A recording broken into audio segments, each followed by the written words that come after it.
సంగమా, వాక్యము సెలవిస్తుంది, ఈ దేవుడు ఎవరని ఆలోచన చేస్తే నువ్వు కూర్చున్న దేవుడు ఎవరో నీకు అర్థం కావాలి. నీ దేవుడు ప్రమిడ్లో ఆయన ఔన్నత్యం ఏంటి, ఆయన గొప్పతనం ఏంటో, ప్రమిడ్లో ఆయన సృష్టికర్త నీకు తెలుసు.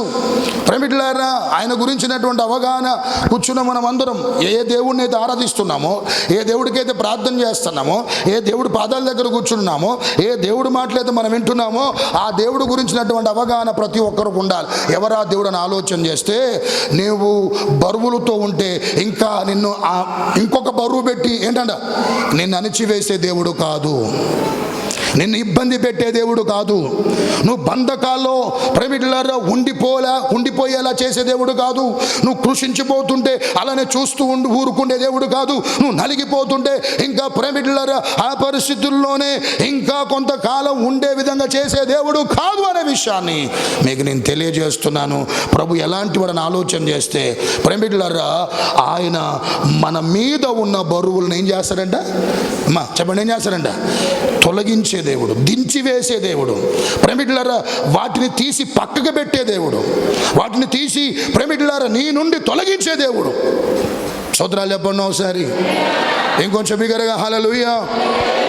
అందుకనే ప్రభు ఒక మాట చెప్పాడు. ఏం చెప్పాడంటే మంచి ప్రపంచానికి ఒక గొప్ప ఇన్విటేషన్ ఇచ్చాడు. ఏంటి ఇన్విటేషన్ అంటే, ప్రయాసపడి భారం మోస్తున్న సమస్యలు నా యొద్దకు రండి, నేను మీకేమి ఇస్తాను, విశ్రాంతిని ఇస్తాను. ప్రయాసపడి భారం మోస్తున్నా నా దగ్గరికి రండి, ఏం చేస్తాను, నీ బరువును బరువుగానే ఉంచను, ఇంకధికంగా బరువులే మోపను, నీ భారం ఏవో మీద మోపమంటాడు.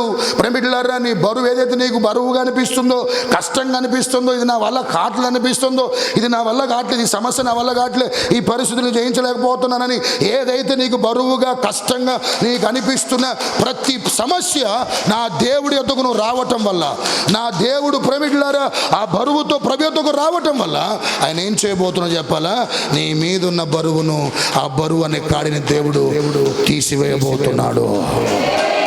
తెలుసుకో ఈ మాటను, గ్రహించు ఈ మాటను, హృదయములో పెట్టుకో ఈ మాట. ఎప్పుడు ఈ మాటను ప్రేమికులారా భద్రపరుచుకో. ఏదైనా నీకు భారం అనిపిస్తే, కష్టం అనిపిస్తే, ఇబ్బంది అనిపిస్తే ఆ బరువును ప్రభు యొద్దకు తీసుకురా. ఖచ్చితంగా నీ దేవుడు ఎలాంటి వాడంటే ఆ బరువును ఏంటంటే తొలగించే దేవుడు. హల్లెలూయా. ఈరోజు లోకములో ప్రేమికులారా చాలా మందికి దేవుడు ప్రేమికులారా గురించినటువంటి సరైనటువంటి అవగాహన లేదు. చాలా మందికి సరైనటువంటి అవగాహన లేదు. ఈరోజు మనకు కూడా కొంత ఇంత గొప్ప దేవుని కలిగి ఉన్నా ఇంకా మనకేం చెప్పాలా, ఆయన అర్థం అవ్వాల్సిన రీతిలో అర్థం కావట్లేదు ఇంకా మనకి. అందుకని ఇంకా ప్రతి చిన్నదానికి ఏమవుతున్నావు చెప్పండి, ప్రతి చిన్నదానికి ఏమవుతున్నావు, బెంబెలెత్తిపోతున్నావు, కలవరపడుతున్నావు, అధైర్యపడుతున్నావు, కృంగిపోతున్నాం, బాధపడుతున్నాం, ఏమైద్దో అన్నటువంటి ఆలోచనతో ప్రేమికులారా భయంతో కాలాన్ని గడుపుతున్నావు. ఎందుకు అని అంటే నీకు దేవుడు గురించినటువంటి ఏంటంట సరైన అవగాహన లేక, సరైనటువంటి ప్రేమికులారా ఆలోచన దేవుడి గురించి లేకపోబట్టే కొన్నిసార్లు మనం అనేకమైన భయభ్రాంతులు గురవుతున్నటువంటి పరిస్థితి మనం చూస్తున్నాం. మనకిట్టుంటే లోకంలో ఉన్నటువంటి వారికి దేవుడి గురించి వారు చెప్పేటువంటి నిర్వచనం చెప్పాలా, దేవుడు అంటే అసలు దేవుడు లేడని చెప్తారు కొంతమంది. ఇంకొందరు అంటే ఉన్నాడు కానీ మన జ్ఞానం సరిపోదు, లేకుంటే మన పరిమితి సరిపోదు, ఆయన్ని మనం రీచ్ కాలేం, ఆయన మన బాధలు ఏం పట్టించుకోడు, ఆయన ఉండాల్సిన దగ్గర ఆయన ఉంటాడు, ఆయన చేయాల్సినవి ఆయన చేసుకుంటూ వెళ్తుంటాడు. కానీ మనుషుడు బాధ ఏం చేయడంట పట్టించుకోవడానికి ఈ రకంగా ఆలోచించేటువంటి వాళ్ళు ఉన్నారు. గమనించండి ప్రేమికులారా, ఇప్పటికీ సత్యాన్వేషులు చాలా మంది ఉన్నారు. అంటే సత్యం ఏంటో ఇంకా తెలుసుకోవడానికి అన్వేషించేటువంటి వారు చాలా మంది ఉన్నారు. ఒక మాట మీ అందరూ చెబుతా, మీరు కూడా ఒకప్పుడు అసత్యములో ప్రేమికులారా జీవించారు, కానీ నిజ దేవుడి దగ్గరకు వచ్చి సత్యాన్ని తెలుసుకొని ఇప్పుడు ఈ సత్యాన్ని మీరు ఏం చేస్తుంది చెప్పాలా, అనుసరిస్తున్నప్పుడు, సత్యములో మీరు కొనసాగుతున్నప్పుడు సత్యాన్వేషకులు ఇంకా ప్రేమికులారా నిజ దేవుడు ఎవరో తెలవకుండా జీవిస్తున్నటువంటి వారు ఉన్నారు. ఇంకొందరు అంటారు దేవుడి గురించి ఏం చెప్పాలా, దేవుడు అంతటి ఉంటాడండి, అందరిలో ఉంటాడు, చెట్టులో ఉంటాడు, పొట్టులో ఉంటాడు, రాయిలో ఉంటాడు, రప్పలో ఉంటాడు, గుట్టలో ఉంటాడు, పట్టిందలా దేవుడే, ఏది చూసినా దేవుడే అని అట్ట ఆలోచించుకునేటువంటి వారు లేకపోలే. కానీ ఒకటి గమనించండి, నిజ దేవుడు ఎవరు అని ఆలోచన చేస్తే భారాలు తొలగించగలిగిన వాడే నిజ దేవుడు. ఆమేన్ చెప్పండి ఒకసారి. లోకం అంతేనండి, పాపం అంతే ఉంటుందండి. గమనించండి, లోకం అంతే ఉంటుంది. లోకం ఒక ఆకర్షణీయం, పాపం ఒక అట్రాక్షన్. ఇప్పుడు ఇదే ప్రజలకు ఐగుప్తుకప్పుడు ఎలా ఉందంట, ఎలా ఉందంటే ఐగుప్తు ఎలా ఉంది వాళ్ళకి ఒకప్పుడు ఎలా ఉంది? 70 మంది కరువు వచ్చిందని ప్రేమికులారా, ఇస్సాకు కాలంలో 70 మంది పోయారు కదా, అప్పుడు ఎట్లుంది కాలం వారికి? ఐగుప్తు ఎలా ఉంది? ఐగుప్తు చూడటానికి ఎలా ఉంది వాళ్ళకి అని ఆలోచన చేస్తే చక్కగా సస్యశ్యామలంగా కనపడదు వాళ్ళకి. గోషేన్ అనేటువంటి ప్రాంతాన్ని యోసేపు వాళ్ళకి ఇచ్చాడు. నైల్ నది పక్కనే ఉంది. సంవత్సరానికి 3-4 పంటలు పండేటువంటి పరిస్థితులు, చక్కగా బాగుంది, ఇదే జీవితం అనుకున్నారు, చక్కగా ఉందని అనుకున్నారు. కానీ రాను రాను రాను రాను రాను సంగమా ఏమేం చెప్పాలా? ఏమైందంట? అదే గోషను, అదే ఐగుప్తి, అదే పరిస్థితులు రాను రాను వాళ్ళు ఏం చెప్పాలా? ఇనప సంఖ్యలుగా మార్చేశాయి, ఇనప కొలివిగా మార్చేశాయి. భయంకరమైనటువంటి ప్రేమికులరా పరిస్థితుల్లోనికి వారిని వెళ్ళిపోయేలా చేసింది ప్రేమికులరా. లోకమంతే, లోకములో కనపడే పాపం అంతే. సోదరుడా, యవనస్తులు చెప్తున్నాను మీ అందరికీ, ఇప్పుడు నీకేంటంట పైకి కనపడుతున్న ఈ తలుకులు బెలుకులు చూసారా, అవి నీకు చాలా ఎట్టు చెప్పాలా? చాలా అదే బాగుంది అనుకుంటాం, అదే జీవితం అనుకుంటాం, ఎంచుకుంటే ఆ మార్గాలు ఎంచుకోవాలనుకుంటాం, చేస్తే అలాంటి పనులు చేయాలనుకుంటాం, అలాంటి జీవితాన్ని జీవించాలనుకుంటావు. కానీ ఒక రోజు నువ్వు ఫ్రస్ట్రేషన్ గురవుతావు. ఒక రోజు నేను ఎంచుకున్న నిర్ణయం సరైనది కాదని నెత్తి నోరు బాదుకున్న జరిగిపోవలసిన ఘోరం జరిగిపోయింది. బయటికి వద్దామనుకున్నా ప్రేమికులారా, ఆ పరిస్థితి నుంచి బయటపడదామనుకున్నా, ప్రేమిట తేరుకొని వద్దామనుకున్నా ప్రేమికులారా, అది ఏమాత్రం కూడా ఏంటంట సాధ్యము అయ్యే పని కానే కాదు ప్రేమికులారా. అట్రాక్షన్ వెనకాల ఏమన్నా చెప్పాలి? డిస్ట్రాక్షన్ ఉంటుందంట. ఏముంటుందంట? ప్రతి అట్రాక్షన్ వెనకాల ఏముంటుందంట? డిస్ట్రాక్షన్. పండు ఎట్ట కనపడదంట? పండు చిన్నగా కాదు, పండు చిన్న, పండు ఎట్టుందంట? రమ్యంగా. అంటే వెంటనే ఏంటంట? వెంటనే దేవుడు మాట గుర్తు రానికుండా చేసింది, దేవుడు ఆజ్ఞలు గుర్తు రాకుండా చేసింది, దేవుడు మాకు ఇచ్చిన స్థితిని మర్చిపోయేలా చేసింది, వారికి ఇచ్చినటువంటి ఆధిక్యతను మర్చిపోయేలా చేసింది, వాళ్ళకి ఇచ్చిన ధన్యతను పోగొట్టుకొనగా చేసింది. పురమిడ్లారా తిన్నారు, ఎంత ఇబ్బంది పడ్డారు సంఘం. భయంకరమైన పరిస్థితులు మనిషి జీవితంలోకి రావడానికి గల కారణం ఏంటంటే ఆ అట్రాక్షన్లో ప్రేమికులారా ఆకర్షితుడైపోయి మనిషి డిస్ట్రాక్షన్ తెచ్చుకున్నాడు, నాశనాన్ని తెచ్చుకున్నాడు. సోదరుడా, సహోదరి, దాన్ని ఏమంటారు? ఎర్రగా మిలమిల మెరిసేదంత ఏంటంట? బంగారం కాదు. మెరిసేదంతా బంగారం కాదు. కాకి బట్టలు వేసుకున్న ప్రతి ఒక్కరూ, బాగా చెప్పారు, తెల్లగా కనపడేదంతా పాలు కాదు, పినాలు కూడా కావచ్చు. అనుకో మాకు దీంట్లో నా జీవితం ఓకే సెట్ అయిపోయింది అనుకుంటే పరిస్థితులు తర్వాతకి చాలా భయంకరంగా ఉంటాయి. హల్లెలూయా. నా ప్రభు ప్రేమికులారా బంధకాల్లో ఉంటే ప్రభు ఇప్పటికే నేను చెప్పాలా? నీ దేవుడు ఎవరు చెప్పాలా? క్షమించమని అడిగితే నువ్వు ఉన్న పరిస్థితుల నుంచి నా దేవుడు నిన్ను చెయ్యి పట్టుకొని లేవనెత్తగలిగిన దేవుడు ఆయన. ఆమేన్ చెప్పండి ఒకసారి. యెషయా గ్రంథం 45వ అధ్యాయం, దీనికి సంబంధించిన మరొక మాట. యెషయా గ్రంథం 45వ అధ్యాయం 3వ వచనం. శ్రద్ధగా వినాలి. నిన్ను పిలిచిన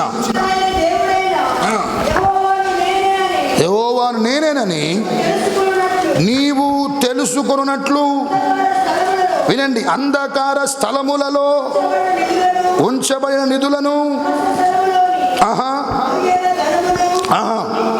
నీకిచ్చేదను. చాలండి. నువ్వు తెలుసుకున్నట్లు యెహోవాను నేనేనని, వినండి, యెహోవాను నేనేనని తెలుసుకున్నట్లు ఇక్కడ అంటున్నాడు. అంధకార స్థలముల్లో ఉంచబడిన ఏంటంట నిధులను, రహస్య స్థలముల్లో మరుగైన ధనమును నీకు ఇచ్చేదను. ఇక్కడ మీరు దీన్ని ఇంకో రకంగా అర్థం చేసుకోమాకండి. అంటే యేసుప్రభువు నమ్ముకుంటే లంక బిన్నెలు దొరుకుతాయా? గుప్త నిధులు ఏమి దొరుకుతాయి? ఏ గారు చెప్పండి. 10 మంది చెప్తే తీసుకొత్తట్టయితే చాలా మంది వస్తారు.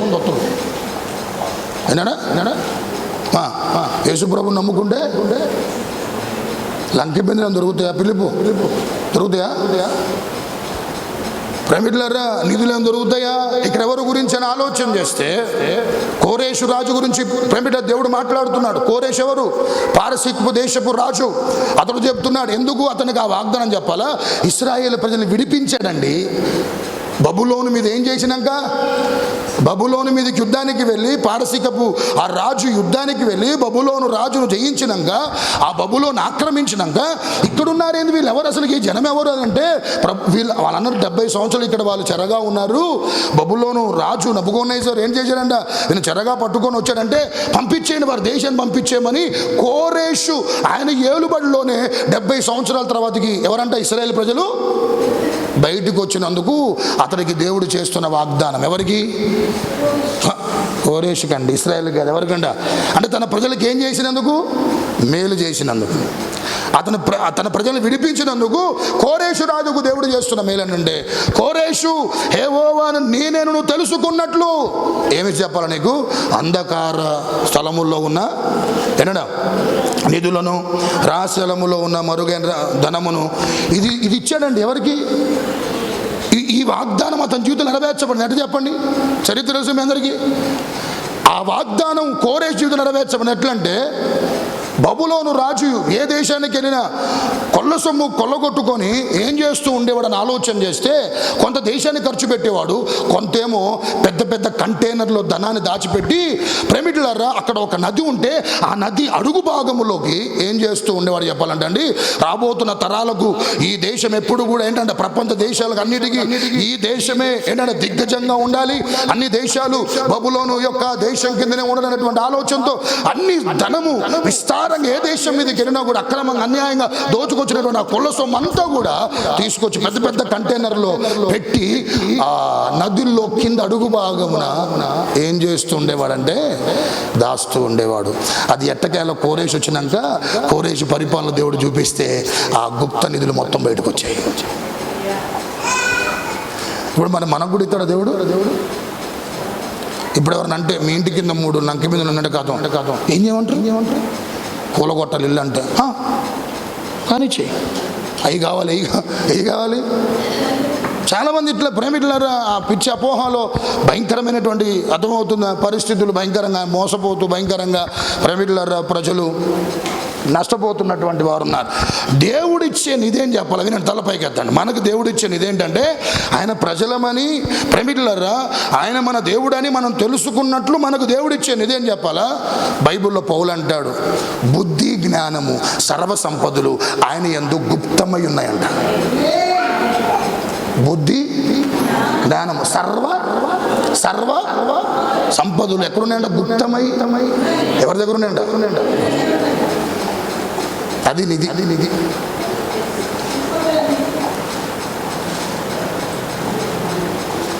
స్తోత్రాలు చెప్పండి ఒకసారి. బుద్ధి సర్వ ఏడున్నాయి, అది గుప్తమై ఉన్న నిధి. అది తిమోతి ఫాస్టింగ్ ఉన్నాను చేస్తున్నారు ఏం లేకపోబట్టి. తప్పైన కుమారుడికి ఏమొచ్చిందంట చెప్పండి, ఏమొచ్చింది అంటే అంత ముందాక ఏం రాలే చెప్పలేము. అంత ముందాక ఏం రాలే అంటే అప్పుడు ఆయన అనుకున్న చేసినవని ఏమనుకున్నాడు? బా మంచివి చేస్తున్నవన్నీ మంచివి అనుకున్నాడు. నీకు కూడా అంతే. నీ అజ్ఞానం వల్ల, నీ మూర్ఖత్వం వల్ల, నా అవివేకం వల్ల మనం అనుకున్నవన్నీ కరెక్ట్ అనుకుంటాం, మనం ఎంచుకునేవన్నీ కరెక్ట్ అనుకుంటాం. అవే మనకి ప్రేమికులారా ఏదో మేలు ఏంటంటే ఉద్ధరించి తీసుకొద్ది అనుకుంటాం. హల్లెలూయా. కానీ ఎప్పుడు వచ్చిందంటే బుద్ధి మళ్ళా ఎప్పుడు వచ్చిందంటండి, ఎవరు చెప్పినా వినరు. కొంతమంది తల్లి చెప్పినా వినరు, తండ్రి చెప్పినా వినరు. కూర్చోబెట్టి బుజ్జగించి అట్టిపండు ఒలిసి అర్థమవుతుంది జీవితం, ఇది బ్రతుకు, ఇట్టుంటది లోకం, ఇట్లా మనుషులు ఇట్లా, ఇది ఇది ఇది ఇది అని వివరంగా విఫలంగా చిన్న పిల్లగా నెత్తుకొని సంక పెట్టుకొని చంద్రుడి వైపు చూపించు, చందమామ రావే జాబిలు రావనుకుంటూ నువ్వు గోరు ముద్దలు తినిపించుకుని చెప్తున్నా కూడా ఈరోజు మనుషులకి బుద్ధి రావట్లేదు కొంతమందికి.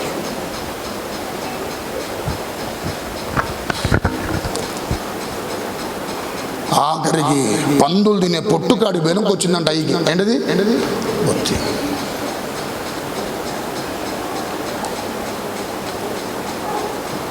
జ్ఞానం, బుద్ధి, వివేకము. జ్ఞానం లేకనే కదా ఇల్లు ఏమైపోతుందంట. జ్ఞానవంతురాలు ఏం చేద్దంటండి, ఇల్లు కట్టుకుంటూ 3 రాలు ఏం చేద్దంట, ఇల్లు ప్రేమికులారా, ఆధ్యాత్మికమైన సంపద ప్రభు నీకు ఇస్తున్నాడు సంఘం. ఆమెను చెప్పండి ఒకసారి. ఆధ్యాత్మిక సంపద ప్రభు ప్రేమికులను గుప్తమై ఉన్నాయి. తన బిడ్డలకు, తన ప్రజలకు నేనే దేవుడు అని తెలుసుకోవడానికి సంగమా, విశ్వాసం అనేది ఒక సంపద, తగ్గించుకోవడం అనేది ఒక సంపద, పరిశుద్ధత ఒక సంపద, స్వభావం, మంచి స్వభావం ఒక సంపద, ప్రేమికులారా లోబట్టం ఒక సంపద, వినయంగా ఉండటం ఒక సంపద. ఇవే నిన్ను ఉన్నతమైన స్థితికి తీసుకొస్తాయి. ఈ అన్ని అనుభవాలే నువ్వు ఏ స్థితిలో ఉన్నా పైకి నా దేవుడు లేవనెత్తగలిగే పరిస్థితులు నీ జీవితంలో నా ప్రభు దయచేస్తాడు ఆయన. సోదరా లేపండి ఒకసారి. సంగమా, మన దేవుడు మనకు తెలుసుకోవలసిన విషయం, మనం ఏదైతే తెలుసుకోవాలో ప్రభు ప్రేమికులా చెబుతున్న మొదటి మాట ఏంటంటే, ఐగుప్తి బరువును ఏం చేస్తాను నేను దించి మీరున్న పరిస్థితులను ఏం చేస్తాను బయటికి రప్పిస్తా. ఇది జీవితంలో ఎప్పుడు గుర్తుపెట్టుకో. ఏ బరువు ఉన్నా ఏం చేయాలి నువ్వు?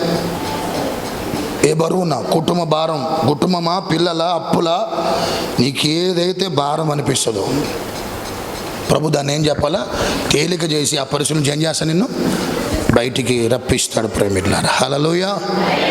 ఇంకొంచెం బిగ్గరగా హల్లెలూయా. రెండవది ముగిచ్చేస్తాను. యోబు గ్రంథం 42వ అధ్యాయం 2వ వచనం.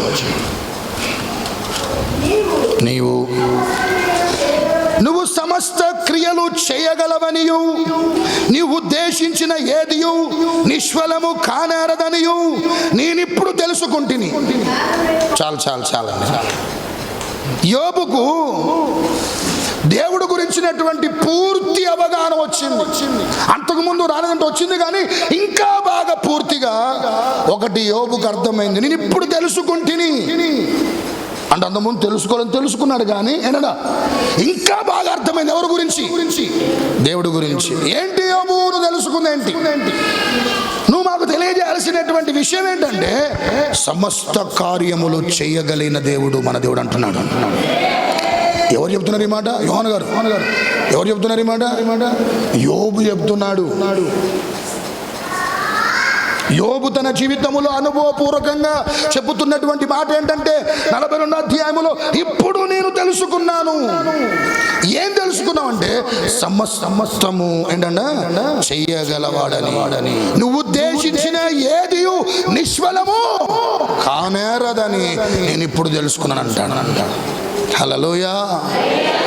సంగమా, తల్లపైకైతే నాకెళ్ళి చూడాలి. యోబు తన జీవితంలో ఎన్నో ప్రశ్నలు ఉన్నాయి తన మనసులో. ఎవరి మనసులో?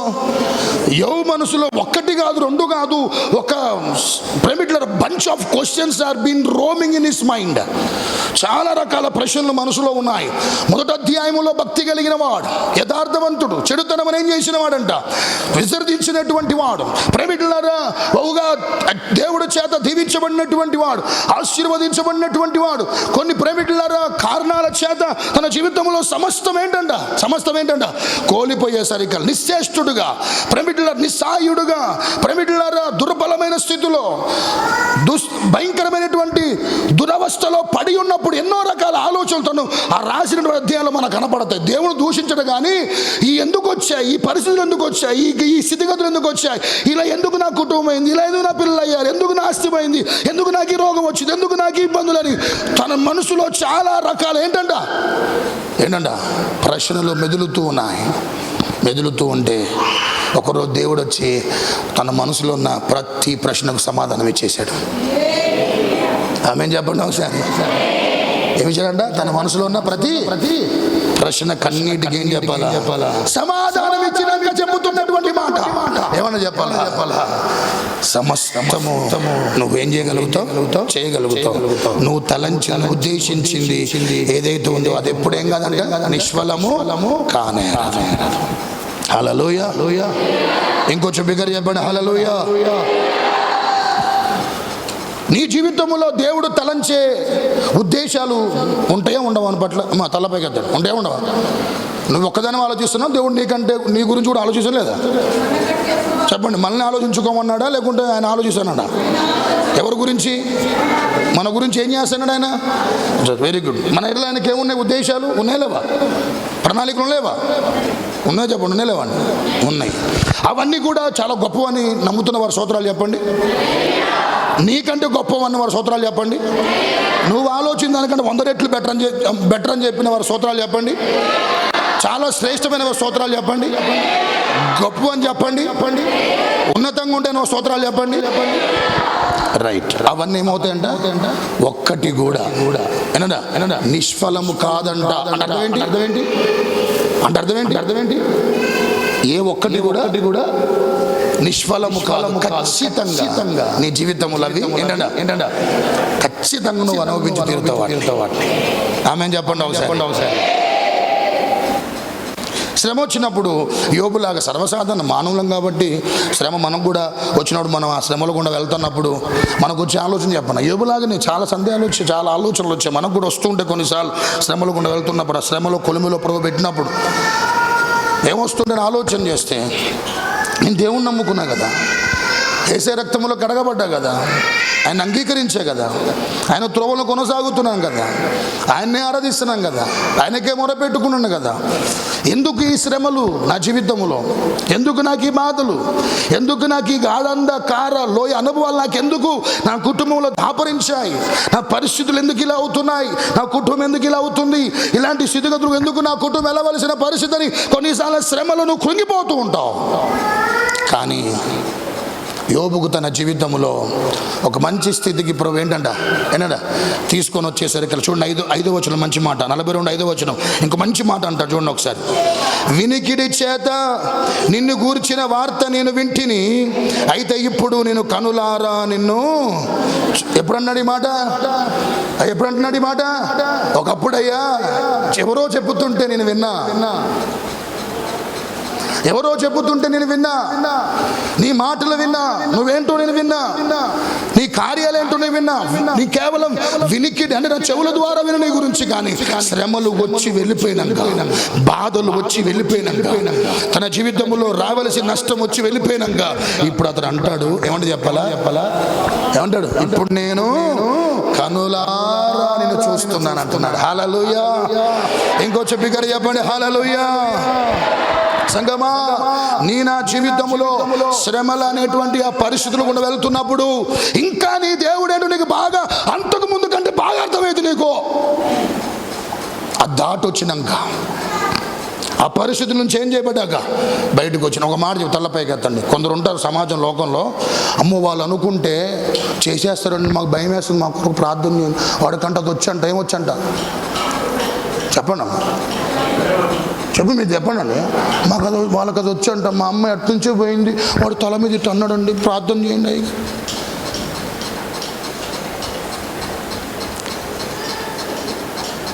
and is it coming or any problem? See, very powerful message. This have to be stored. Okay.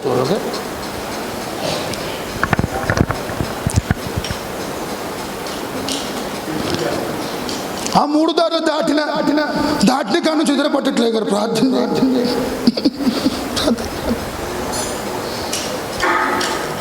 వాడికి అది వచ్చి అంటే నేను మాయమాయగా పోయినా, ఇంటికి పోయిన కాడ నుంచి రాత్రి అంతా కడప నొప్పే. నేను చూసిన మా ఊర్లో వాడిని అనుకుంటే ఖచ్చితంగా చేసేస్తాడు. ఉంటారులేండి, వాళ్ళు ఏమైనా అనుకుంటే ఖచ్చితంగా చేసేస్తాడు. వాళ్ళు ఏదైనా ప్లాన్ గీసారంటే ఏంటంటే అమలు అవ్వాల్సిందే, ఇంకా తిరుగు ఉండదు. కొంచెం ప్రార్థన చేయండి అయ్యగారు. హల్లెలూయా. ఏనండి శ్రద్ధగా మనుషుల గురించి నువ్వు అంత ఆలోచించి ఏమంటాను, అమ్మో ఆ వ్యక్తి అనుకుంటే చేస్తాడన్నంత నీకు ఏంటంట భరోసా ఉన్నప్పుడు. ఏ భరోసా? ఆ వ్యక్తి ఏదో చేస్తాడన్న ఒక భరోసా నీకు ఉన్నప్పుడు నీ దేవుడు అనుకున్న ప్రతి ఉద్దేశం ప్రభు నెరవేర్చడా? చెప్పండి. నీ ప్రభు నెరవేర్చడా? ఖచ్చితంగా నెరవేర్చాడు.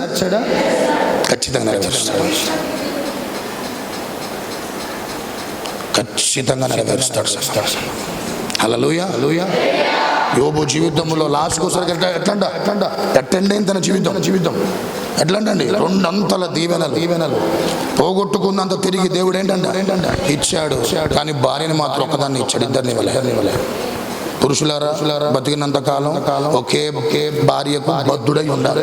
ఎవరు భర్త. అయ్యగారు ఇచ్చుంటే బాగుండు, మనకు కూడా కొంచెం అవక.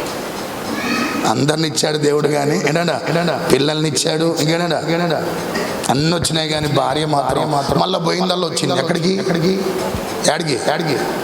అలాంటి వాళ్ళని క్షమిద్దాం, క్షమించొద్దు? చెప్పండి. అలాంటి వాళ్ళని క్షమించాలా, క్షమించొద్దా? మీరు చెప్పండి. అలాంటి వాళ్ళకి క్షమించాలా, క్షమించొద్దా? ఎందుకు పెళ్లి చేస్తారండి, వివాహం చేస్తారు? ఆ కట్టుకి ఈ కట్టకు, అంతేనా? బాగున్నప్పుడేమో, బాగు బతికినప్పుడేమో మా ఆయన ఎంత అండి, ఇంత అండి, ఇదండి, అదండి, పుడింగ్ అండి, అదండి చెప్పి కొంచెం పరిస్థితులను దివాళి తీసరికల్లా అర్థమవుతుందా? లేరండి ఇలాంటి వాళ్ళు సమాజంలో ఉన్నారు లేదా? మళ్ళా యోపుకి వచ్చిందంట, ఏమొచ్చిందంట? మళ్ళీ పోయిందంత వచ్చిందంట. మళ్ళీ పోదాం యాడికి భక్తిపోటుగా ఏమనట్లే, అన్నేం తిట్టట్లే అన్న ధీమాకి. అందుకని మళ్ళీ వచ్చింది. అన్ని పోయినా కూడా యోబన్న మాట ఏంది? మూర్ఖురాలాగా మాట్లాడమా అని మూర్ఖురాలు అనలే. ఏమన్నాడు? తిట్టులే అసలుకేనా? నా భర్త చాలా భయభక్తులు కలిగిన వాడు, నేను మళ్ళీ పోయినా, నన్ను ఏంటంటే ఏమన్నాడు. హల్లెలూయా. కానీ గమనించండి, దేవుడు ప్రేమను బట్టి చేర్చుకున్నట్టు అనిపిస్తుంది నాకు. ఎవరిని దేవుడి మీద ఏముండ బట్టి? అది లోకంలో మనిషికైతే అది దాన్ని ఏమంటారు అస్సలకి అది సాధ్యమయ్యే పనే కాదు. కానీ దేవుడు ప్రేమను బట్టి తన భార్యను ప్రమిడ్లరా మరలా చేర్చుకున్నాడు. స్తోత్రాలు చెప్పండి ఒకసారి. దేవుడు ఉద్దేశించినవని ఏంటంట సఫలమవుతాయి, ఖచ్చితంగా సఫలమవుతాయి. వారు ఏదైతే నువ్వు విన్నావు ఒకప్పుడు, శ్రమలు దాటి వెళ్ళిపోయినాక స్పష్టంగా నువ్వు దేవుడు ఏంటో నీకేం చెప్పాలి, ఇంకా బాగా అర్థమవుతుంది. ఆమేన్ చెప్పండి. ఇంకొంచెం బిగ్గరగా హల్లెలూయా. రిచర్డ్ రూమురాడ్ అని ఒక అతను, వాళ్ళ భార్య పేరు సబీనా. వారు ప్రేమికులారా చైనా దేశంలో సువార్త అప్పుడే వచ్చిన తొలి రోజు అది. సువార్త అక్కడ ప్రకటించబడటానికి వీల్లేదు. ప్రకటిస్తే ఖచ్చితంగా చంపేస్తారు, లేకుంటే జీవితకాలం ఖైదీగా ఏం చేస్తారు చెప్పాలా, జైల్లో ఉంచుతారు. అయినప్పటికీ దర్శనాన్ని బట్టి అటు వెళ్ళారు.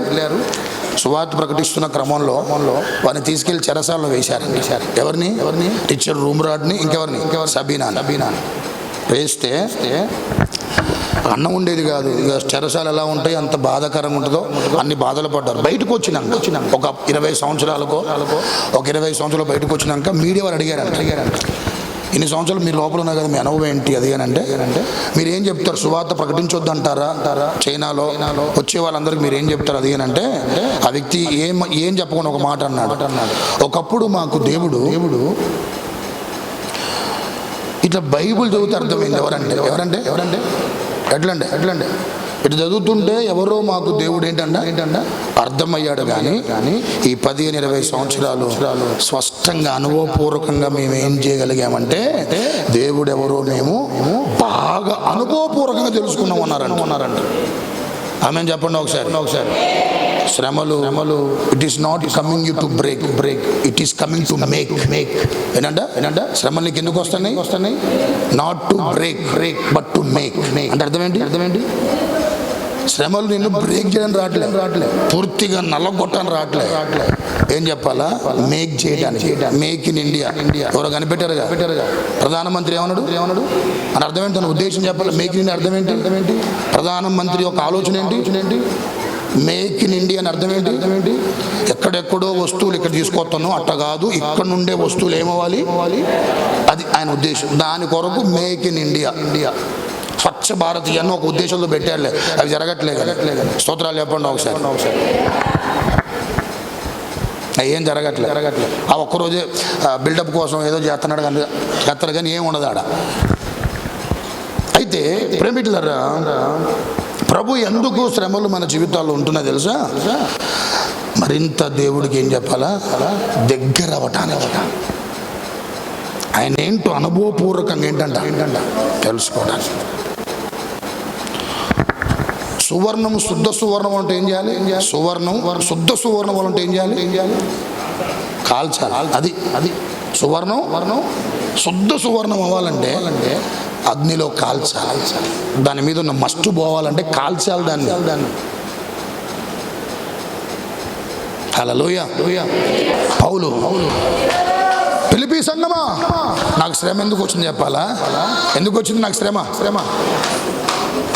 సువార్త ప్రబలటానికి వచ్చి అది తెలుసుకో అని సంఘానికి చెబుతూ 2 విషయాలు ప్రభు మనతో ఏం తెలుసుకోవాలి.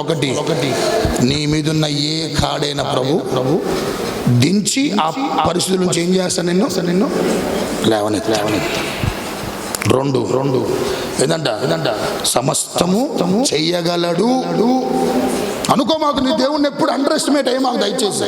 నీ దేవుణ్ణి ఎప్పుడు తక్కువ వాడిగా చూడ. మాకు is not a powerless God. అది పవర్లెస్ కాదు, పవర్ఫుల్ గాడ్. ఆయన ఎప్పుడు అండర్ ఎస్టిమేట్ చేయి. మాకు ఇది చేయలేండి, ఇది కాదులేండి, ఇది అవ్వదులేండి, ఇది దేవుడు వల్ల కాదు, మనమే చూసుకోవాలండి, మనమే చేసుకోలేమో, మనమే పోవాలి అనుకో మాకు. నువ్వు సమస్తము చేయగలుగుతాడు నీ దేవుడు.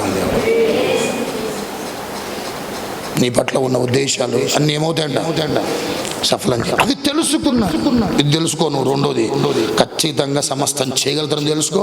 నాడిలో ఉన్న ఉద్దేశాలన్నీ ఏంటంట సఫలం చేస్తారని తెలుసు. అది యోబు తెలుసుకున్న. ఈ 2 అనుభవాలతో మన ఆధ్యాత్మిక జీవితాలు మరింత గుండెల నిండా విశ్వాసంతో వాక్యంగా మన జీవితాలు అలవరుచుకొని ప్రభు రాజ్య విస్తరణలో మన కుటుంబాలు మనం సంఘం ఆశీర్వదించబడి నడిపించును గాక.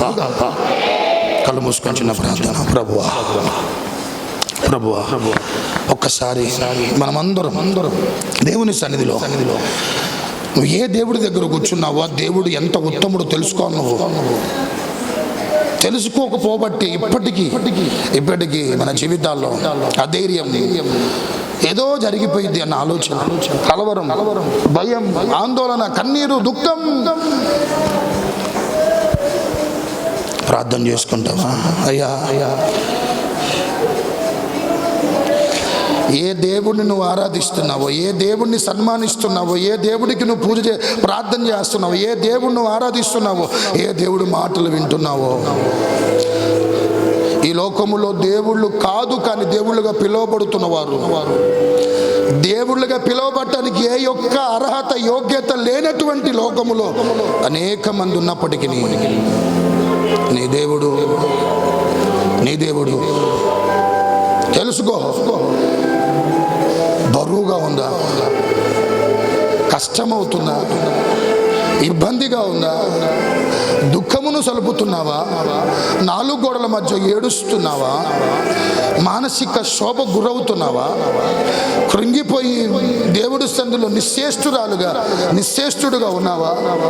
కుటుంబ స్థితిగతులు నీ చేయి దాటిపోయినట్లు కనపడుతున్నాయా? ప్రభు నీతో మాట్లాడుతున్నాడు.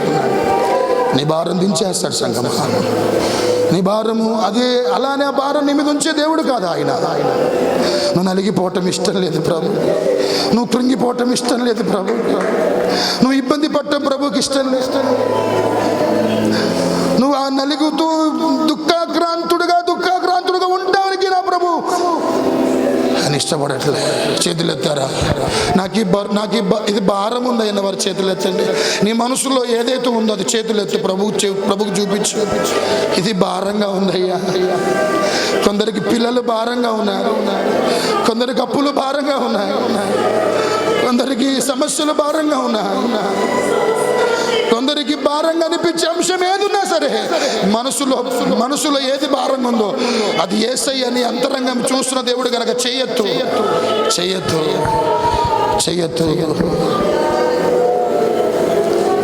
చేతులెత్తిన బిడ్డలందరినీ ఆ బరువు దించు నాయన. ఆ బరువు దించయ్యా. నీ ప్రియ కుమారుల బరువు దించు నాయన. నీ ప్రియ బిడ్డల బరువు దించయ్యా. నువ్వు మా దేవుడవు కదా నాయన. నువ్వులు రప్పిస్తానని చెప్పావు కదయ్యా. నువ్వు ఉన్న స్థితి నుంచి బయటికి తీసుకొస్తానని చెప్పావు కదా నాయన. మేమున్న దుర్బలమైన స్థితి నుంచి, ఆ దురవస్థ నుంచి విడిపిస్తానని చెప్పావు కదయ్యా.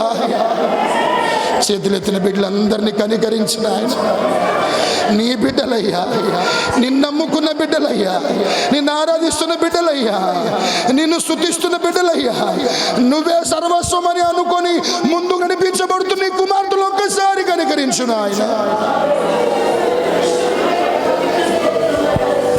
అద్భుతం, అద్భుతం అయ్యా.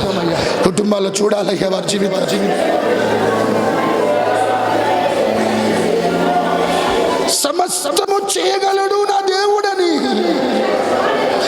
యోబుని ఇప్పుడు తెలుసుకున్నాను.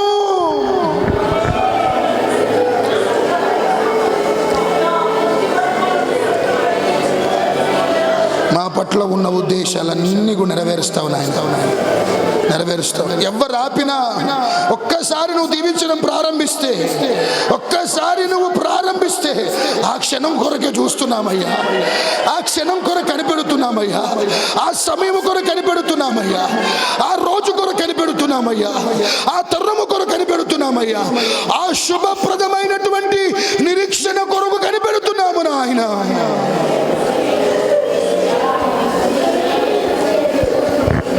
ఈ వాక్యం చేతులెత్తిన బిడ్డలందరూ ఈ మాటలు స్థిరపడును గాక, ఈ మాటలు నెరవేర్చబడును గాక.